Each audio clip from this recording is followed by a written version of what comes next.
Coming up on Theater Talk. For me, she was a cipher. I didn't know her at all. Even though you work with her every day? I never saw her come into the theater. I never saw her leave the theater. I only saw her in the theater. Theater Talk is made possible in part by the CUNY TV Foundation.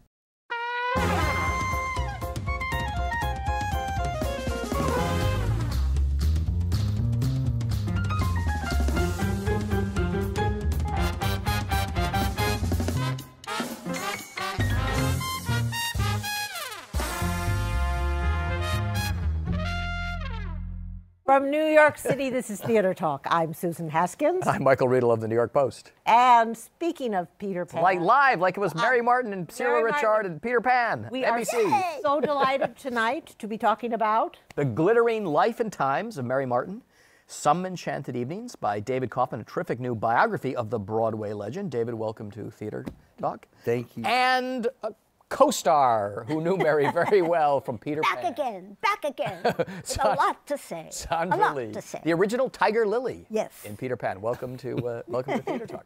I'm curious, David, what got you thinking that her life was worth poking around in? Before I wrote my second biography, which was of Doris Day, I wanted to do Mary Martin. And in fact, I discovered when I was cleaning out the house I grew up in a suburb of Cleveland, Ohio, a photo of my 8-year-old self dressed as Peter Pan. I'm holding it up to the camera right now. This has been an obsession of yours all of these years. Well, exactly, since I was a little boy. And so I look back on it, and I think that my writing this book was, in a word, inevitable.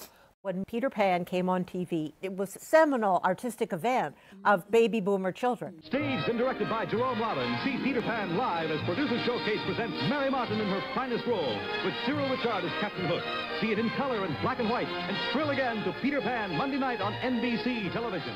Not only of children. Yeah. In fact, they estimated that 63 million Americans watched it. Wow. Which in 1955 means that 1 out of every 2 Americans watched that show. Were you nervous doing it? Actually, it was the first major television show that really went out to the world at one time, which was an amazing event. Were you guys nervous because you did it live originally? You've been doing the show forever, you know what. Well, but the point is that we shot the show not on the stage.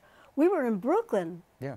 And we shot it there. Like the orchestra was in one place, and the dancers and the rest of the cast, we were in another place. I mean, it was... The NBC studios. Yeah, yeah. And it was enormous, like I think the size of a football field, so that when Mary Martin was flying, she could really... soar across the... Yeah. Well, that was part of it, but I think they just weren't set up for a major production like that. Yeah, they were inventing the wheel, kind of. This in was a the way, beginnings of television, and yeah. I just remember we used to go to Junior's for lunch. You know, there was that was more exciting to me than anything. That and the fear that the orchestra, which never could give us a downbeat, because they were in another place. Wow. The music came from somewhere else. Did that Peter Pan make Mary Martin the major star? I mean, she was a big Broadway star, but that introduced her to the country, did it not? Actually, there was another TV show 2 years earlier, the Ford 50th anniversary show, which Mary did with Ethel Merman. It was also directed by Jerry Robbins. That's why Mary Martin got the idea of having him direct Peter Pan, because Peter Pan was something she wanted to do for her whole life. And her good friend did it before her. Her good friend, Jean Arthur, right. Exactly, on Broadway, but it was a different version. Leonard Bernstein songs. Part of it. Leonard Bernstein songs, but there wasn't a single song for Peter Pan in that show. Captain Hook was played by Boris Karloff. I was there for all of that. I have a CD. You were in that? You were Tiger Lily in that too? No. You made a career playing Tiger Lily. No, Tiger Lily and how she got born is a whole other can of beans. I was originally signed, or they thought of signing me, to play one of the Little Lost Boys. Huh. They didn't know what the heck to do with me. But they loved you, and they wanted Well, it just began to emerge. Making too much noise. Listen to Tiger Lily. Because all the characters, except Mary, were part of Wendy's Dream, the original James Barrie thing that he wrote, whether it was a play, was a play in 5 acts called Wendy's Dream. I mean, I did my homework, let me tell you. and Boris Karloff, who played Mr. Darling, or, of course, Captain Hook. my love, Cyril. Yeah, Cyril Richard. Richard, wonderful. Yeah. Yeah, they were the father figures, and they had admonished the children and made them go to bed. And that's when Wendy's Dream made the father Captain Hook. I mean, if you really go into the actor's studio approach, you do find where the truths are. Yeah. And do you know how I met this guy? I never knew him. I knew his book, Doris Day book, which was great. But he asked if he could interview me about Mary Martin, and that's how we became friends. Why was she obsessed with Peter Pan? Why did she want to do Peter Pan? That's a very difficult question to answer, but that's kind of what the entire book is about. So? She was something of a tomboy when she was growing up. She even liked playing with little boys, and they didn't want to play with her particularly. This was in Weatherford, Texas, a tiny little town 20 miles or so outside of Dallas. And but she had that quality her whole life. And in fact, even in South Pacific, she had her hair very short, and that was 7 years before Peter Pan. Was she transgendering on Broadway, David? Well, put up the picture of her with Sondra Lee of. Yeah, let's have Mary Martin. And there we go. I mean, yeah, that's transgender. She went through phases of that was the original costume, and that's why I'm all dressed in green, which is my salute. Yes, we love to your Miss Mary today. Martin. Yes. But you raised your hand. Why do you think that Mary Martin was obsessed with playing Peter Pan? But I think part of that may have been, and I'm sure you can verify it, is also a very good friend of hers was Jean Arthur, who had played Peter Pan.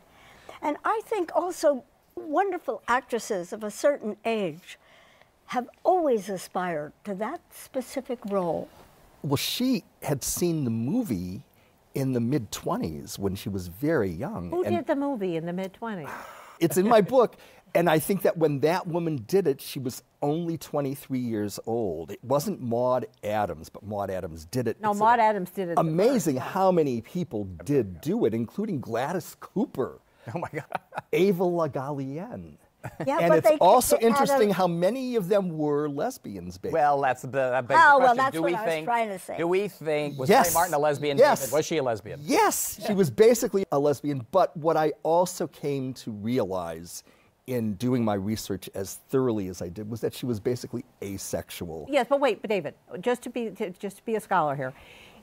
You know, you say yes, she was a lesbian, but is it not true? There's no, and there's nothing wrong with being a lesbian. You know, she was married for how many years to a man who was gay. She was married to a homosexual man. There is no empirical evidence at all for her being a lesbian. Is that not true? I mean, you That is present true. nothing in your book. That is true. I do no not love know. letter. What do you say, Sondra? Well, I'm just saying that the whole book is not about that. That's what I mean. What I Not at all. learned, really, from his book, and I read it in the galleys, and I was amazed.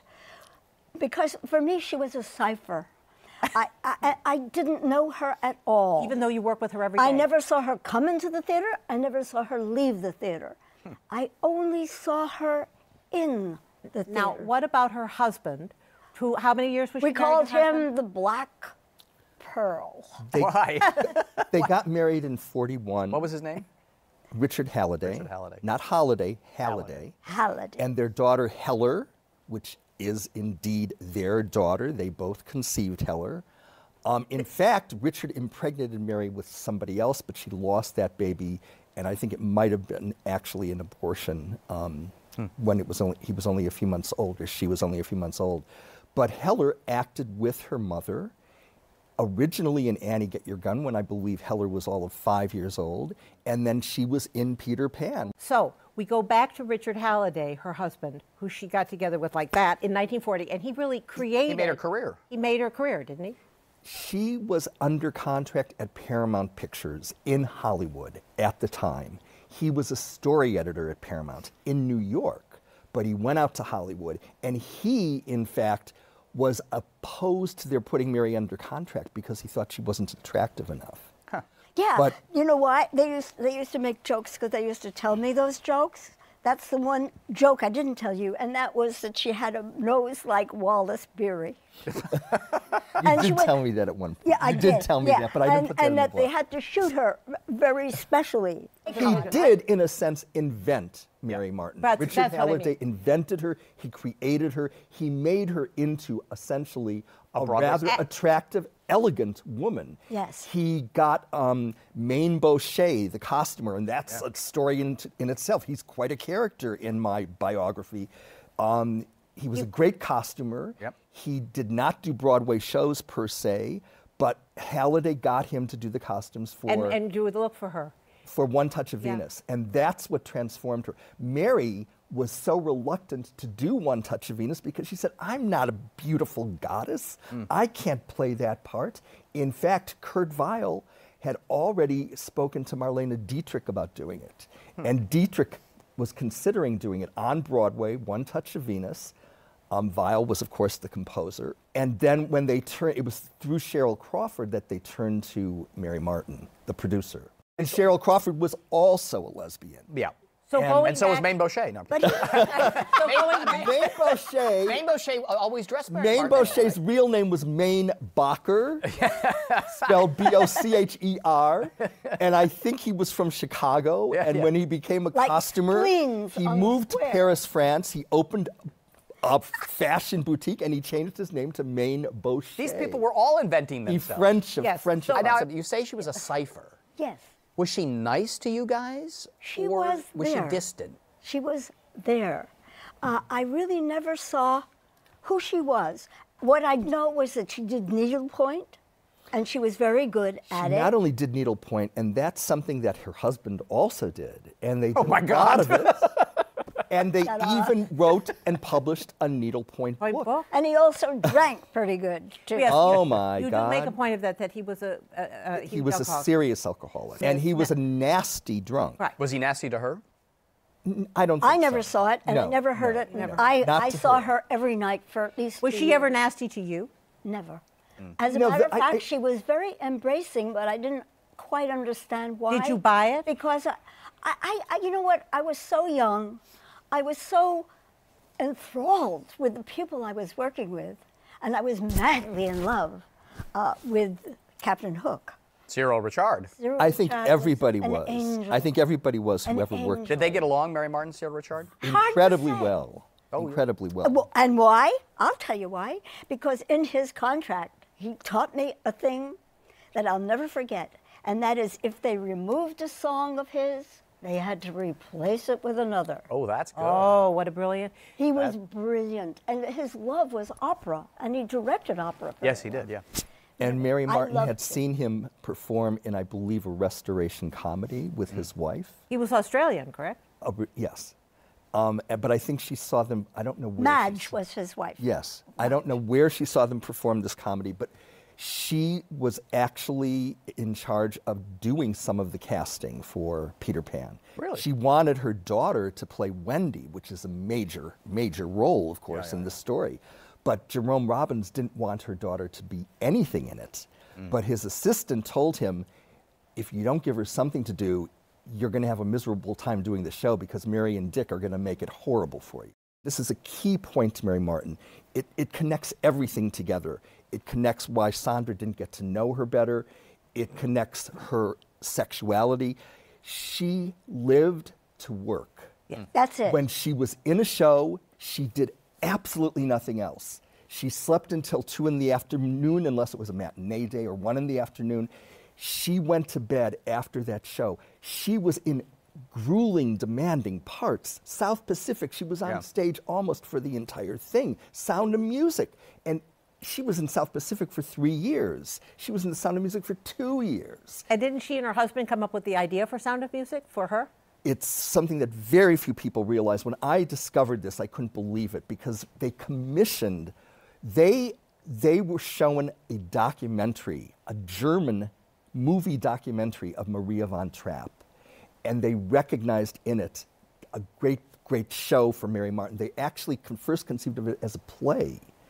But they thought it would be good to have Rodgers and Hammerstein, who they knew very well. Sure, from South Pacific. From South Pacific, even before South Pacific, they produced the Annie Get Your Gun that Mary Martin did on the road. Right. So that's really when they met her and befriended her.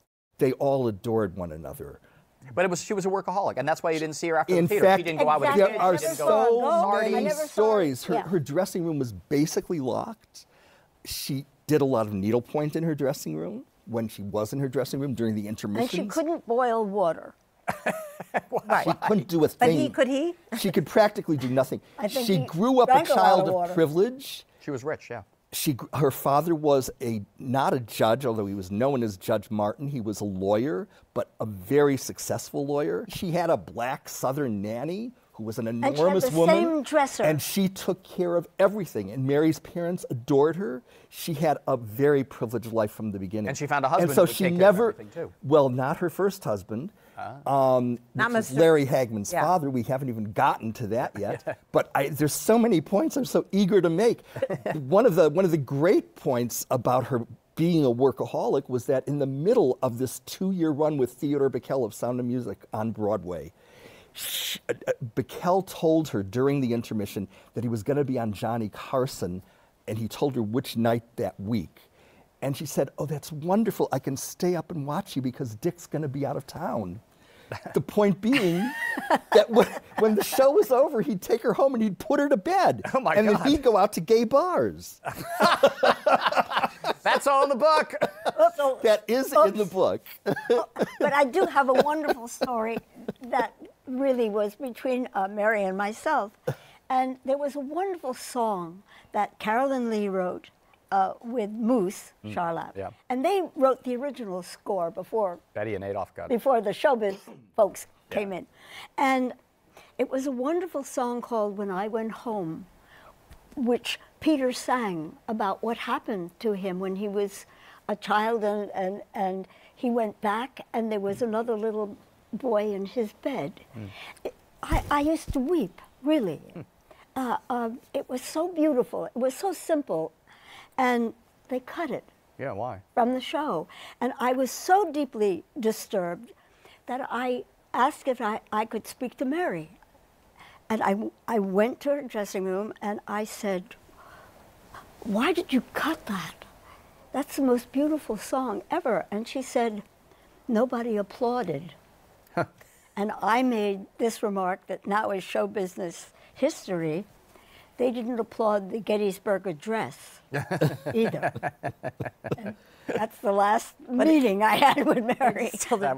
I just want to go back because I shushed you down on the lesbian thing. But what's very interesting is, it is said that she and her husband were inseparable, except when she would go on trips with her friends like Janet Gaynor and Adrian, her husband. Janet's husband. Janet's husband, the costume. Janet. Went to the jungle. And Janet's third husband. Then Yeah, they had like a weird lesbian compound in Brazil, didn't They they? all lived Something in like Brazil in weird compounds with no electric lights. But the thing that was interesting to me that I found in your With no book, electricity. Yeah.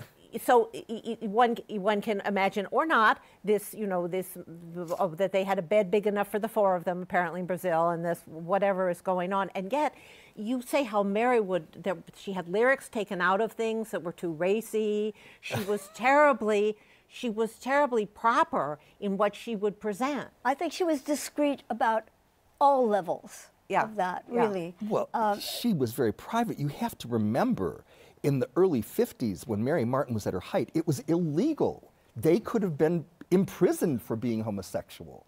And yet she and Richard Halliday doesn't matter what they did in the bedroom, they were married. I make this point. He was her father, her brother, her sister, her manager, mother, her best friend, her children, her everything. When they went down to Brazil, they went totally, as you would say Into now, the jungle. off the grid. They went into the jungle. Why? Why were they fascinated to live so far away because from Janet Gaynor and Adrian had a place there, and they were going to Brazil, and they knew that Janet Gaynor lived there. Mary befriended Janet Gaynor when she first moved to Hollywood, before she was even married to Halliday. And I do think that they did have sexual relations. But you know what? I have to say something. And I mean, we're doing a trip on Mary in a way, but the woman was an extraordinary talent. Yeah. An extraordinary whatever. The shows that she did, I think, had a very central theme, not just her singing or her acting. They were shows that really captured the audience and their need to see and hear something that she did. More than her talent, the thing about her was her charisma. I saw her on stage only in one show, and that was I Do, I Do.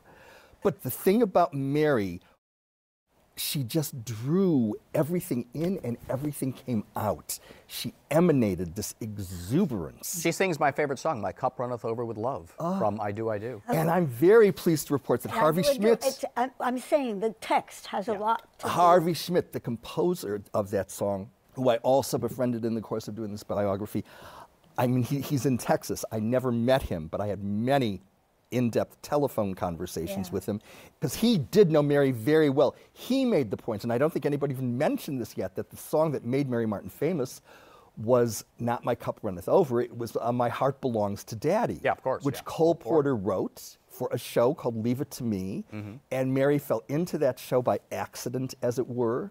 She was not yet a contract player in Hollywood, but that song, in which she essentially performed a striptease surrounded by 6 Eskimos set in a Siberian railway station.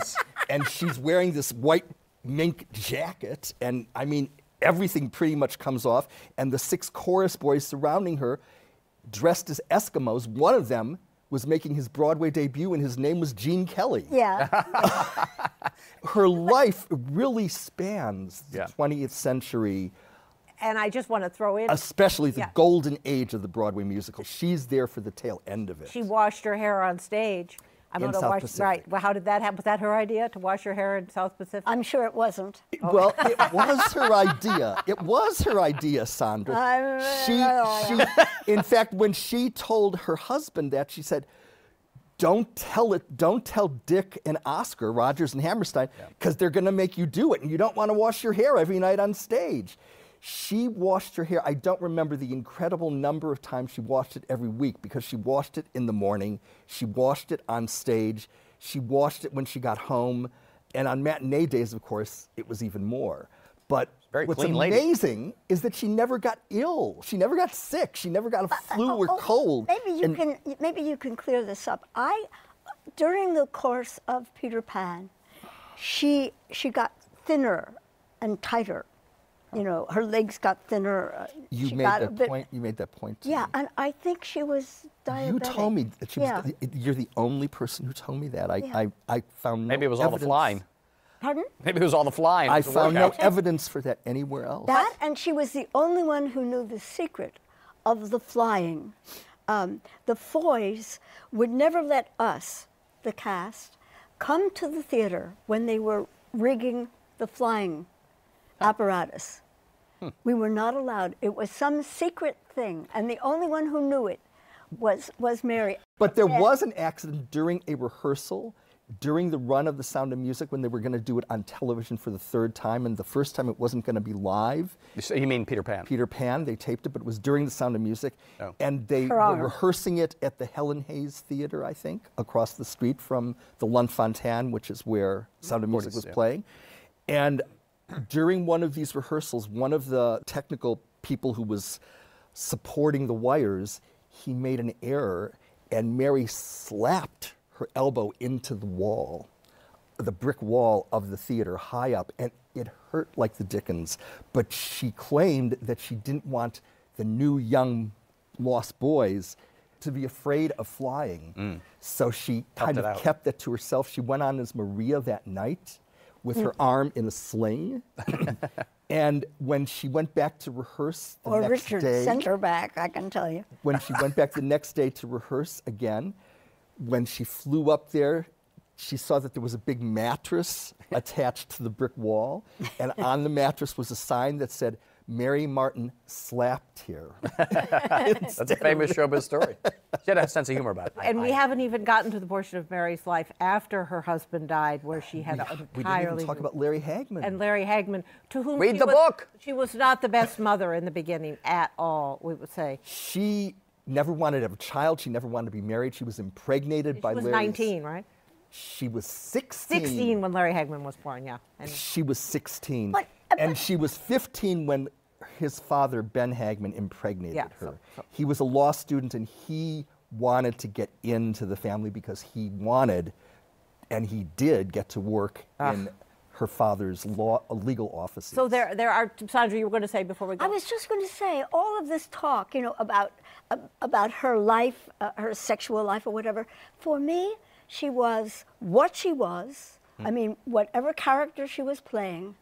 But as far as anything else, I found her a most asexual being.